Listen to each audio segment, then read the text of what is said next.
go through a multiple process of providing your personal information. We verify that information is actually a valid user, valid person. We pull information that we can challenge you with and make sure that you are who you say you are. The information that we actually pull and challenge you with are very personalized. So in most cases, even your spouse can't answer that information or that question. Once you get past that information and your information actually is verified and ready to use, you can use it to create the badge. You can pick and choose the type of information that you want to use to create the badge. An example of a use is the personal use. You can use it for online transactions, e-commerce transactions, dating sites, identify who you are, and build that trust at the very beginning. Adding it to your email signature so that information, that badge is actually embedded into your email to show that it's not coming from you and not from a phishing site or source. For professionals could be doctors, lawyers, the electrician, the plumber, anywhere that you can use to identify yourself to the person that you're dealing with. For instance, on Angie's List, you're familiar with Angie's List. What they do there is they take that information and you're bidding against a project. Well, the person that you're bidding against, you can actually stand out because you show that your license is valid, that you have the background to be able to do the job, and it shows that you're already verified. This is one use of it. If you're a doctor or lawyer, for instance, for WebMD, you are providing information on a public site, like for instance WebMD, providing commentary, perhaps an article that are on a subject of expertise. Well, the person as a consumer coming to the site and reading about it, they definitely want to know that the information that they're reading is from the right source, a credible source. So if you're reading about dermatology treatments, you want to know that a dermatologist wrote that article, not a vet. So an example that I use, we have the business and nonprofit solution where the companies, once we verify the entity, you can take that information and apply it to the representatives of the company.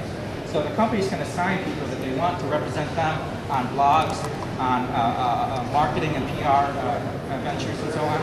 And what they do is they assign the company the users. The users go through, get it verified, and show association to the company themselves. So now the companies are controlling their brand and controlling their reputation with their employees. And the person that are getting represented out there for the company, the consumers can actually then identify who they are. An example of one of the incidents is back in Katrina. You probably noticed a lot of sites that popped up that represented the American Red Cross to raise money on their behalf. Well, a lot of these sites were fraud and scammers. But there's no way that you can actually, for a normal consumer, to identify one from the other. So what the Red Cross did was to announce that, beware.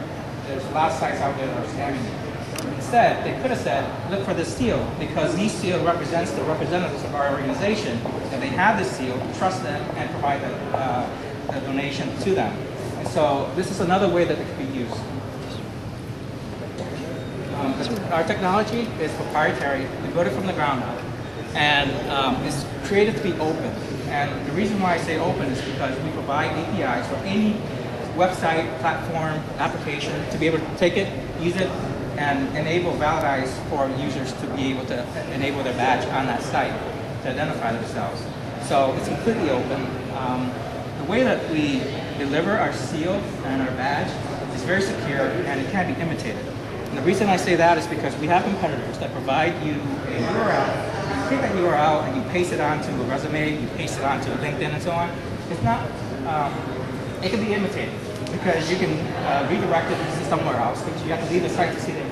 Here's a couple of examples of use. You have LinkedIn, to where companies, a lot of recruiters now are using information of the project on LinkedIn as a recruiting tool, and also the due diligence tool.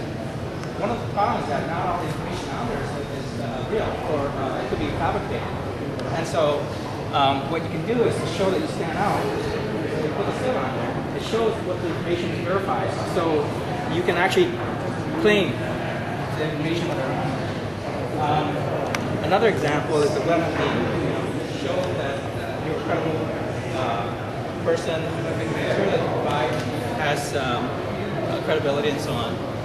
Email, I use Gmail here, but it shows a email signature that's embedded within the email. So when you're sending it, person receiving the recipient knows that it's coming from you and not from an official. Slide share, that shows an example of associating ownership of a file. So slide share provides, let's say you created a PowerPoint and you want to share it to the world. This shows that came from you and that you own it. And based on the information that's provided, it could also show credibility from the material that you provide. And also real estate agents and so on. There's another use to identify yourself to the users before they actually start interacting with you to build that trust right up front. So that's my presentation. I think we have a couple of minutes for a question. We usually take about 2 or 3 questions if anyone has a question. Maybe I'm not really application, but say, as a personal use, if I wanted to make sure that people know, then I would register all the way to the user.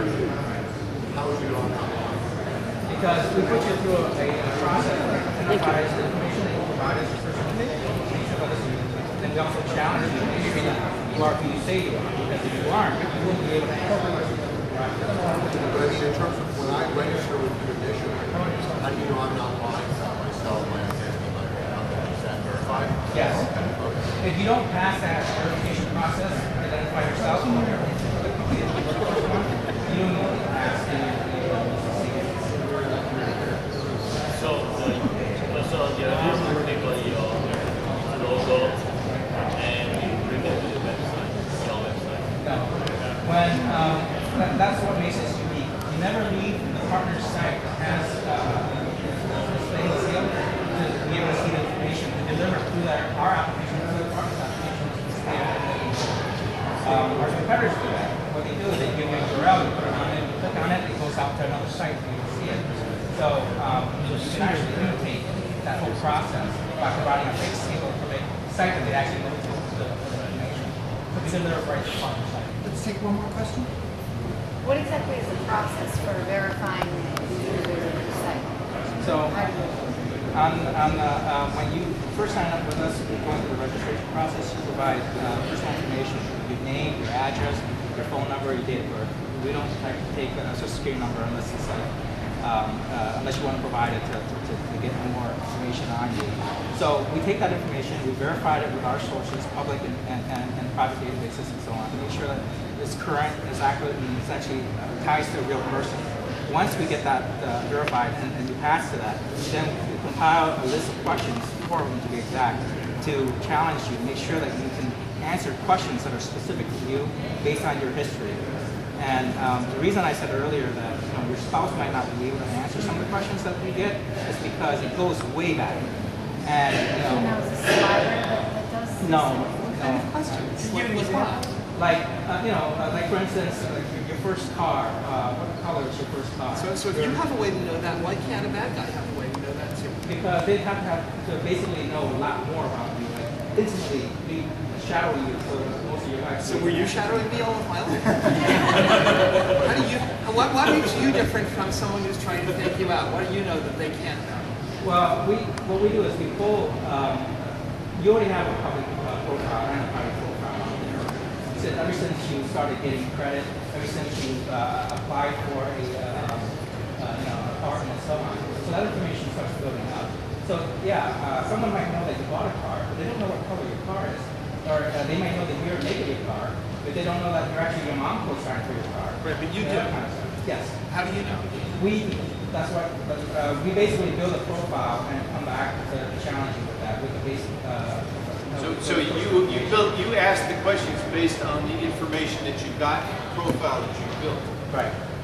So they don't necessarily know the color of your We don't- car. They won't ask you that. No, but the point is that did you find out? You know, if they find out by asking me, then I can just make up whatever. No, I want. that's what I'm saying. They collect the information and construct a profile for you, and they ask the questions they ask you are based on the information that they got when they collected the profile. The question still cogent. If you get the data, why can't somebody else get enough money to get the data? Well, you have to go. I mean, how do you know that in that 3 minutes that you have to answer the question that I'm going to ask you those type of questions?